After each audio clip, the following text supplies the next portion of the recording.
Assalamualaikum warahmatullahi wabarakatuh. Bismillahirrahmanirrahim. Alhamdulillahirabbil alamin. Asyhadu an la ilaha illallah wa asyhadu anna Muhammadar Rasulullah. Allahumma sholli ala sayyidina Muhammad wa ala alihi wa sahbihi ajmain. Kembali lagi bersama kami di channel Sang Ma'rifat. Kali ini kami akan membahas ilmu ma'rifat, melihat diri, melihat Allah. Dalam hadis qudsi, Allah berfirman, "Aku ingin dikenal, maka aku jadikan makhluk." Apa yang dimaksud makhluk ini adalah Nur Muhammad, sebab seluruh alam semesta ini dijadikan daripada Nur Muhammad.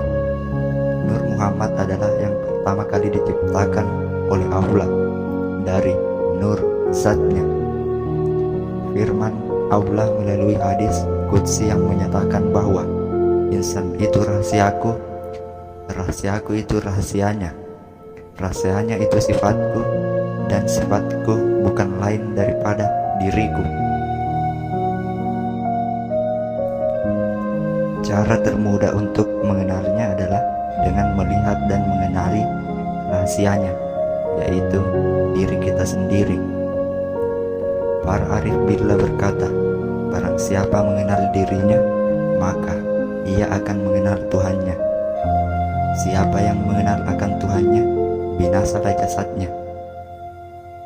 Sebenarnya Allah telah menciptakan manusia sebagai makhluk yang sempurna, lebih baik dan lebih mulia daripada malaikat ataupun iblis yang juga berasal dari malaikat. Di dalam Al-Quran surah At-Tin ayat 4 yang artinya, sesungguhnya kami telah menciptakan manusia dalam bentuk yang sebaik-baiknya. Soal mengenal diri sendiri bukanlah soal yang mudah dan boleh dipermudahkan. Apakah yang dikatakan sebagai diri itu? Adakah dia hanya jasad, atau nyawa kita, atau kedua-duanya? Itu perkara lain yang tidak ada kaitannya dengan jasmani atau nyawa. Di sini dikatakan bahwa diri sendiri itu rasul atau penyampai yang diamanahkan oleh Allah. Rasul ini wujud bersama kita setiap detik dan ketika selagi kita masih bernafas. Dialah yang dikatakan rahasia dan amanahnya. Perbedaan rasul dengan manusia biasa adalah rasul itu terpelihara sifatnya oleh Allah, yaitu dijamin bersifat siddiq, tabligh, amanah, dan fatonah. Namun begitu Rasul Zahir yang terakhir telah wafat.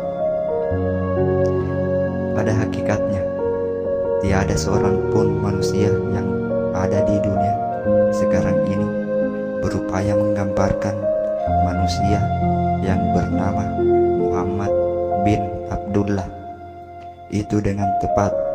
Yang demikian, apa yang perlu kita kenal sekarang ini ialah Rasul diri kita sendiri, yang oleh Arif Billah atau Arifin dirujuk sebagai Muhammad Mustafa, Rasul Allah.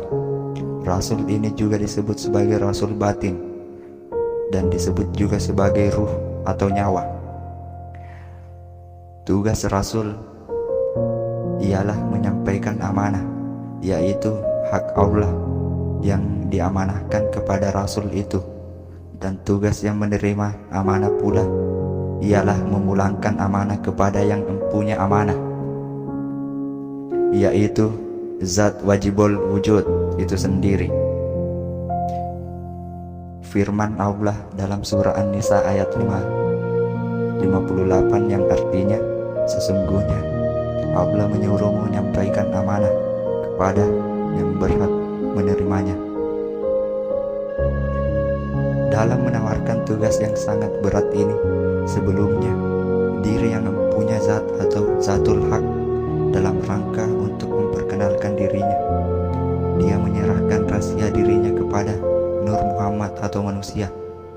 Pernah ditawarkan rahasianya itu kepada makhluk di alam semesta ini, tapi semuanya tidak sanggup menerimanya. Sebagaimana firman-Nya dalam Al-Quran Surah Al-Ahzab ayat 72 yang artinya, sesungguhnya kami telah menawarkan amanah kepada langit dan bumi dan gunung-gunung, tetapi semuanya enggan untuk memikul amanah itu, dan mereka khawatir tidak akan melaksanakannya. Lalu dipikullah amanah itu oleh manusia. Sungguh manusia itu sangat zalim dan sangat bodoh. Oleh karena itu, amanah telah diterima, maka menjadi tanggung jawab manusia untuk menunaikan janjinya. Amanah ditunaikan, maka hilanglah penglihatan kita yang zahir. Hanyalah penglihatan batin jua yang ada. Inilah yang bernama pertemuan Allah dengan Muhammad. Tiada Allah dan tiada Muhammad, hanyalah yang ada aku semata. Yang Allah pun aku, Muhammad pun aku. Inilah yang dikatakan diriku melihat diriku. Allah telah berfirman dalam Al-Quran Surah As-Saffat ayat 96, yang artinya, aku jadikan makhluk dan apa-apa yang kamu perbuat. Yakinlah kita pada hari ini bahwa apa-apa yang kita perbuat itu di Lauhul Mahfuz sebelumnya. Allah telah menzahirkan dan memperlihatkan sifatnya melalui perbuatan ruh. Barang siapa berhajat untuk melihat Allah, maka lihatlah kepada perbuatan ruh. Perbuatan ruh pula dizahirkan atau dapat dilihat dan dipertontonkan melalui jasad kita.